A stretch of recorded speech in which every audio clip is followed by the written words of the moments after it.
কর্মচারী ছিল, সারাদিন ছাগল চড়ায়, ছাগলের পেট ভরতো না। আর আব্দুল্লাহর বেটা মুহাম্মদ এক বেলা ছাগল চড়ায়, ছাগলের পেট খালি থাকে না, পরিপূর্ণ হয়ে যায়, পানিও ঠিক মতো খাওয়িয়ে নিয়ে আসে। খাদিজা চিন্তা করলেন, কোথায় খাওয়াই, কেমন করে খাওয়াই, আমার ঘরের ছাদে উঠে আজকে দেখবো আব্দুল্লাহর বেটা মুহাম্মদ কি করে। চিন্তা ভাবনা করে তিনি ছাদে উঠলেন। আল্লাহর হাবিব বিশ্বনবী ছাগলগুলি নিয়ে গিয়ে পাহাড়ের কিনারে দিয়ে তিনি মরুভূমির মধ্যে বসে রয়েছেন, ছাগলের রাখালগিরি করবেন, হাতে একটা লাঠি নিয়ে বসে রয়েছেন। ছাগলগুলি পাথরের গায়ে বৃষ্টি পড়ে দেখবেন একটা ছাওলা হয়, ছাগলগুলি ওইগুলা চেটে চেটে সব একসাথে মিলেমিশে খাচ্ছে। আর আব্দুল্লাহর বেটা মুহাম্মদ বসে আছে মরুভূমির উত্তপ্ত ফাঁকা জায়গা। হঠাৎ তাকিয়ে দেখলেন ফাঁকা জায়গায় গাছ নেই, ওখানে কিসের ছায়া দেখা যায়। খাদিজা বলেন, আমি লক্ষ্য করে দেখলাম সারা আকাশে কোনো মেঘ নাই, এক খণ্ড মেঘ এসে বিশ্বনবীর মাথার উপরে ছায়া লাগা। আবার লক্ষ্য করে দেখলেন খাদিজা দুই পাশে দুইটা পাহাড়িয়া অজগর সাপ, তাদের মাথার পট মেলে দিয়ে বিশ্বনবী বসে আছে, আর দুই দিক থেকে মাথা নাড়ায় আর নবীজির গায়ে বাতাসে লাগায়। কে দেখছে? মনে রাখতে হবে কিন্তু, আজ ওদিকে ঘুমালে হবে না। কে দেখছে? খাদিজা। কেউ সর্বনাশ, আমি কেমন কেমন কর্মচারী দিয়ে ছাগল রাখাই। সুবহানাল্লাহ জোরে বলেন। আমি কারে দিয়ে ছাগল রাখাই?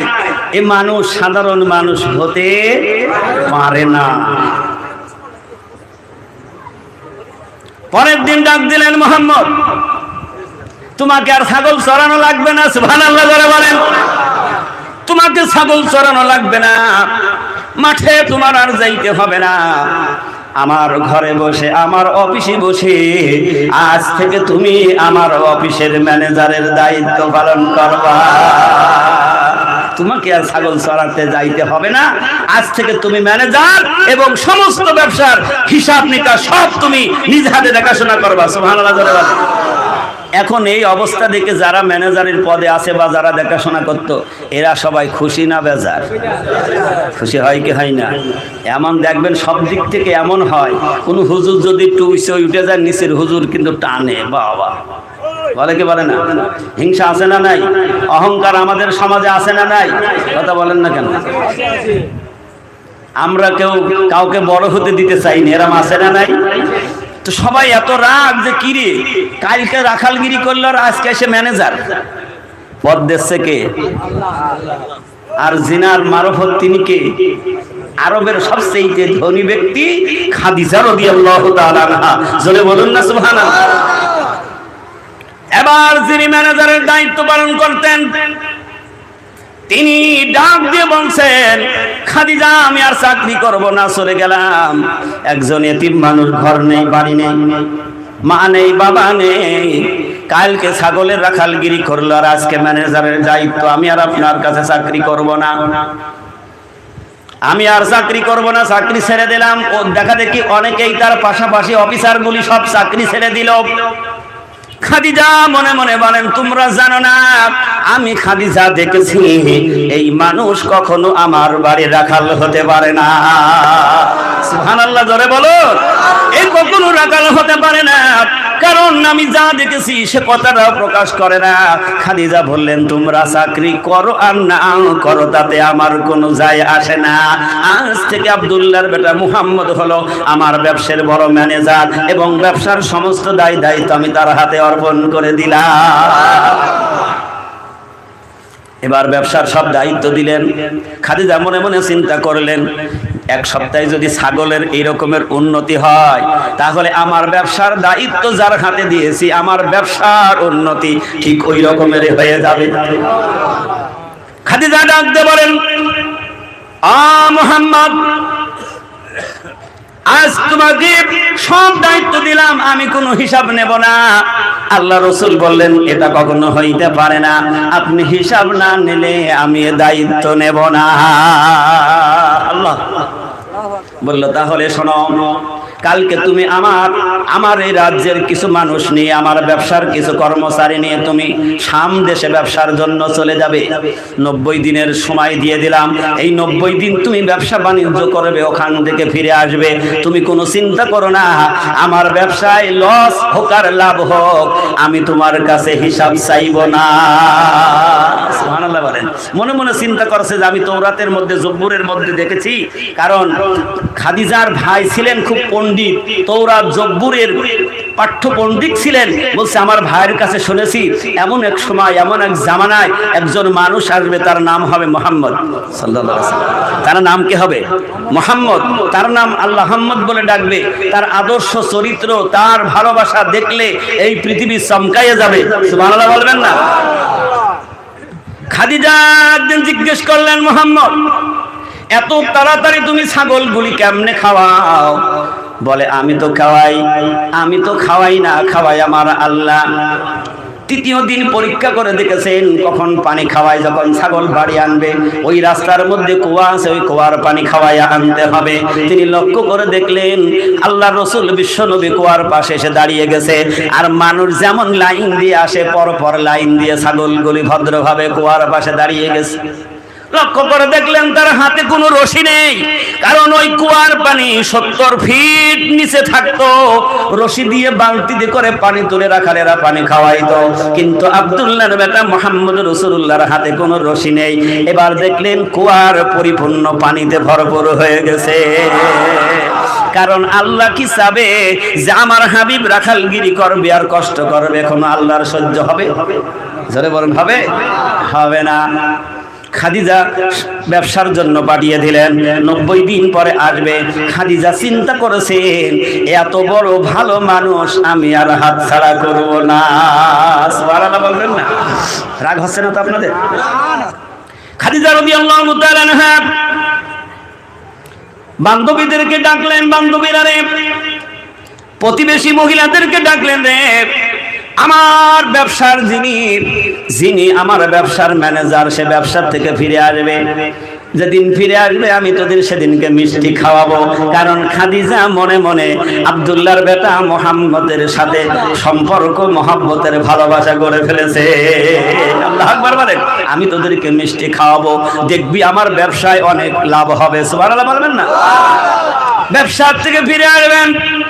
90 দিনের আগে 89 দিন তিনি ফিরে আসছেন, মিষ্টি কিনে রেখেছেন বান্ধবীদেরকে, সবাইদেরকে মিষ্টি মুখ করবে, আনন্দের জ্বালায় যে আমার ব্যবসার অনেক লাভ হবে, উন্নতি হবে। এবার মুহাম্মদ যখন ফিরে আসলেন, ফিরে এসে যখন দেখলেন যা ব্যবসা, সারা জীবনে যে রকমের ব্যবসা তার সেই যে দুগুণ ব্যবসা করে ফিরেছে। মালিক কে? জোরে বলুন না কে? খাদিজা চিন্তা করলেন আমার স্বামী মারা যাওয়ার পর আমাকে বিয়ে করার জন্য অনেক যুবকেরা, অনেক পরিষ্কার ছেলেরা, অনেক সুন্দর ছেলেরা আমাকে প্রস্তাব দিয়েছিল। কোটিপতির সন্তানেরা আমার সাথে বিয়ে বসার জন্য অনেক চিন্তা করেছিল, কিন্তু আমাকে কেউ রাজি করতে পারে না। কিন্তু আমার বলছে আমি যেন ওই মুহাম্মদের সাথে বিবাহ বসি। সুবহানাল্লাহ জোরে বলেন। একটা ইতিহাস দেখেন, খাদিজার বয়স তখন কত বছর? আর ওই মুহূর্তে বিশ্ব নবী মুহাম্মদ রাসূলুল্লাহর বয়স হলো 25 বছর। খাদিজা চিন্তা করলেন কার কাছে যাব, কাকে বলবো? ডেকে নিয়ে মুহাম্মদ রাসূলুল্লাহ সাল্লাল্লাহু আলাইহি সাল্লামকে বললেন আমি আপনার একটা প্রস্তাব দিতে চাই, আপনি কি রাজি হবেন নাকি? বলে কি? বলে আমি আপনাকে বিয়ে করতে চাই। বলে আমার গার্জেন আছে, সেখানে যান। সুবহানাল্লাহ বলে আমার গার্জেন আছে, সেখানে যান। খাদিজা ভিক্ষুকের মতো গিয়ে দরজায় দাঁড়িয়ে রয়েছেন। মদিনার সবচেয়ে ধনী মহিলা ভিক্ষুক হয়ে আব্দুল্লাহর বেটা মুহাম্মদের চাচার ঘরের দরজায় অনুমতির অপেক্ষায় দাঁড়িয়ে আছে। চাচা বেরিয়ে এসে দেখলেন ঠিক ভিক্ষুকের মতো মলিন হয়ে দাঁড়িয়ে রয়েছে। ও খাদিজা তুমি কি চাও? বলে আমি আপনার দরবারে একটা ভিক্ষা চাই। বলে তুমি সবচেয়ে ধনী মানুষ, এত কোটিপতি, আর তুমি ভিক্ষা নেবে? তোমার ভিক্ষা দেওয়ার মতো আমাদের কি সম্পদ আছে? বলছে না আছে। সুবহানাল্লাহ বলেন। বলে আমি এমন একটা জিনিস ভিক্ষা চাই, আমাকে দিতে হবে। বলে সেটা কি? সেটা হলো আব্দুল্লাহর বেটা মুহাম্মদুর রাসূলুল্লাহ সাল্লাল্লাহু আলাইহি ওয়াসাল্লামকে আমি ভিক্ষা চাই। আল্লাহর হাবিব বিশ্ব নবী আসলেন, বলল আমি তাকে বিবাহ করতে চাই। চাচা বলেন, ভাতিজারি তুমি কি এই বিবাহ করবা নাকি? আল্লাহ রসুল বিশ্ব নবী মেনে নিলেন। সুবহানাল্লাহ বলেন। অনেক লম্বা ঘটনা, বেশি খুঁটে বলতে গেলে সময় হবে না, কারণ আগে সামনে মেলা কিছু বাকি। খাদিজার কথা নবীজি মানলেন। আল্লাহ রসুল বললেন আমার 3টা শর্ত আছে, এই 3টা শর্ত যদি মেনে নেয় আমি বিবাহতে রাজি, আর এই শর্ত যদি না মানে আমি রসুল মানতে রাজি না। কেমন পয়গম্বর, কেমন নবী! 1 নম্বরের শর্ত হলো খাদিজার যত ধন ভান্ডার সম্পদ আছে, সুবহানাল্লাহ জোরে বলুন। আপনারা মনে করছেন যে বোধহয় রসুল সব নিয়ে নেবে নাকি? আল্লাহর হাবিব বলেন 1 নম্বরের শর্ত হলো তার যত সম্পদ ধন ভান্ডার আছে সব গরিব মিসকিন ইতিমদের মধ্যে বিলিয়ে দিতে হবে। আল্লাহু আকবার বলেন। আমরা সম্পদের পাগল। কিসের পাগল? এরাম যদি কোনো যুবক শোনে 10 বিঘা জমি আছে, 5টা বাড়ি আছে, সব বিবাহ করলে সে পেয়ে যাবে, পাগল হবে কি হবে না? যদি না থাকে তাহলে বলবে ও কিচ্ছু নেই, ও খালি ভাড় টানা যায় না, আছে না নাই? কথা রাগ হচ্ছে নাকি? আল্লাহর হাবিব বলেন 1 নম্বরের শর্ত হলো তার সম্পদ এতিম মিসকিনদের মধ্যে বিলিয়ে দিতে হবে। খাদিজা বলছেন আমি রাজি। সুবহানাল্লাহ জোরে বলেন। আমি কি প্রথম শর্তে কি রাজি? দ্বিতীয় শর্ত হলো বিবাহের পরে তার যেই বাড়ি আছে বড় বাড়ি, ওই দালান বাড়ি ছেড়ে দিতে হবে। সুবহানাল্লাহ জোরে বলেন। খাদিজা বলেন আমি রাজি। কিসের পাগল? এত সম্পদ, কোটি টাকার সম্পদ ছেড়ে দিল, নিজের বাড়ি ছেড়ে দিল। আল্লাহ রসুল বললেন আমার যেই ঘর আছে তালপাতার ছাউনি, খেজুর গাছের খুঁটি, খাজুরের চাটার পাটি দিয়ে বেড়া দেয়া, এই ঘরে বসবাস করা লাগবে। খাদিজা বলছে আমি রাজি। জোরে বলুন না সুবহানাল্লাহ। কারণ সে যা দেখেছে ওই সময় আর কেউ দেখে নাই। সুবহানাল্লাহ বলবেন না? খাদিজার সাথে বিয়ে হয়ে গেল, বিবাহ হয়ে গেল। আল্লাহর হাবিব বিশ্ব নবীর হাতে খাদিজার ধনভাণ্ডার সম্পদ সবগুলি একবারে দিয়ে দিলেন। আমি এতদিন ছিলাম মালিক, এখন আপনি মালিক, এখন আপনি দান করবেন কি কারে দেবেন কি করবেন, খাদিজার আর কোনো দায়িত্ব নাই। সুবহানাল্লাহ সুবহানাল্লাহ। এইজন্য আল্লাহর হাবিব বিশ্বনবী মুহাম্মদুর রাসূলুল্লাহকে আল্লাহ তাআলা বলছেন যে আমার হাবিবের অনুসরণ অনুকরণ যারা করবে আমি আল্লাহ তাআলা তাদের জিন্দেগীর গুনাহগুলি মাফ করে দেব। খাদিজার রাসূলের অনুগত্য করার কারণে, নবীর অনুসরণ করার কারণে খাদিজার যেদিন কবরের মধ্যে রাখা হচ্ছে, আল্লাহর হাবিব বিশ্ব নবীকে খাদিজা মৃত্যুর আগে বলে গেলেন ইয়া রাসূলুল্লাহ হাবিবাল্লাহ, আমার যখন মওত হবে আপনি বেশি লোকের খবর দেবেন না, অল্প কিছু লোক নিয়ে আপনি রাতে আমার দাফন করবেন। সুবহানাল্লাহ। আর আমার কাফন পরানোর সময় ইয়া রাসূলুল্লাহ হাবিবাল্লাহ আপনার গায়ের জুব্বাটা আগে দাগাবেন, তারপরে অন্য কাপড় দেবেন কি দেবেন না সেটা আপনার ব্যাপার, কিন্তু সর্বপ্রথম আপনার জুব্বা যেন আমার কাফনের ভিতরে আগে দেওয়া হয়। রাসূল বলেন খাদিজারে কেন? খাদিজা বলেন ইয়া রাসূলুল্লাহ হাবিবাল্লাহ, আমি মুখে যদি বলি আমি হইলাম বিশ্ব নবী জনাবে মুহাম্মদ রাসূলুল্লাহ সাল্লাল্লাহু আলাইহি ওয়াসাল্লামের স্ত্রী, আমার আল্লাহ যদি না মানতে চায় আমার হাবিবের জুব্বা খাড়া করে দেখাবো জুব্বা কার। আল্লাহ রাসূল বলেন খাদিজারে মেনে নিলাম। আবার বলেন ইয়া রাসূলুল্লাহ হাবিবাল্লাহ আপনি নিজ হাতে গোসল দিয়ে কবরের মধ্যে রেখে দেবেন। তৃতীয় নম্বরের শর্ত হলো যতক্ষণ পর্যন্ত মুনকার নেকিরের সওয়াব না দিতে পারি ততক্ষণ পর্যন্ত ইয়া রাসূলুল্লাহ হাবিবাল্লাহ খবরদার যেন আপনি আমাকে ফেলে ঘরে আসবেন না। আল্লাহু আকবার। নবীজি দাফন শেষ করে দাঁড়িয়ে রয়েছেন। আবু বকর ডাক দেয়, উমর ডাক দেয়, ইয়া রাসূলুল্লাহ হাবিবাল্লাহ আর এখানে দাঁড়িয়ে থাকার কোনো প্রয়োজন নেই, আপনি চলেন, আপনার খাদিজা তো বিদায় নিয়ে চলে গেছে। ইয়া রাসূলুল্লাহ ঘরে ফিরে চলেন। আল্লাহর হাবিব বলেন তোমরা জানো না আমার খাদিজা আমার কাছে 3টা দাবি করেছিল, আমি 2টা মেনেছি, 1টা বাকি আছে। শেষটা হলো যতক্ষণ পর্যন্ত খাদিজার কবরের সওয়াব না হবে আমি নবী তার কবর ছুঁয়ে যাইতে পারি না। রসুল দাঁড়িয়ে রয়েছেন, ভালোবাসায় মহব্বতে চোখ দিয়ে পানি পড়ছে। কারণ যে সময় গোটা মদিনার মানুষ নবীজিকে একেবারে মারার জন্য, ঘর ছাড়া করার জন্য রসুলকে কত কষ্ট না দিয়েছিল, ওই সময় আপন বলতে আর কেউ ছিল না, আপন ছিল শুধু খাদিজা। সুবহানাল্লাহ বলবেন না? আপন ছিল শুধু খাদিজা। রসুলকে বুকে আঁকড়িয়ে ধরে তিনি রেখেছিলেন। আর আল্লাহ রসুল গভীর রাতে ঘরে ফিরতেন, সুবহানাল্লাহ বলবেন না? গভীর রাতে ঘরে ফিরতেন, ঘরের দরজায় এসে শুধু একটি বার টুকা দিয়ে বলতেন খাদিজা, আর ভিতর থেকে আওয়াজ হতো আসসালামু আলাইকুম ইয়া রাসূলুল্লাহ বলে দরজা খুলে দিতেন। আমাদের ঘরে যারা আছে এরকম হয়তো আজকে যদি 12টা বাজে বাড়ি যাতি ধাক্কা খাবেন তা ঠিক নেই, ঠিক না বেঠিক? রাগ করলে কিছু করার নেই। ইতিহাস শোনেন, আল্লাহ রাসূল বলেন খাদিজারে, এতবার গভীর রাতে আসলাম, তুমি আমাকে 2টা ডাক দিতে দিলে না রে খাদিজা, তুমি কি ঘুমাও না?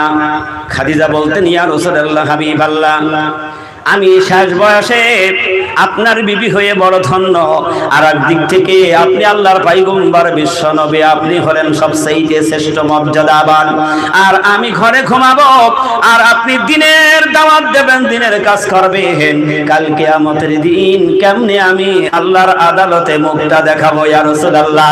এজন্য আপনি যতক্ষণ ঘরে না ফেরেন আমি খাদিজা আমার মাথা বিছানায় বালিশে লাগাই না। ইয়া রাসূলুল্লাহ, আমি ঘরের দরজার কিনারে দাঁড়িয়ে থাকি, আমার হাবিব কখন এসে আমারে ডাক দেবে। সুবহানাল্লাহ জোরে বলবেন না?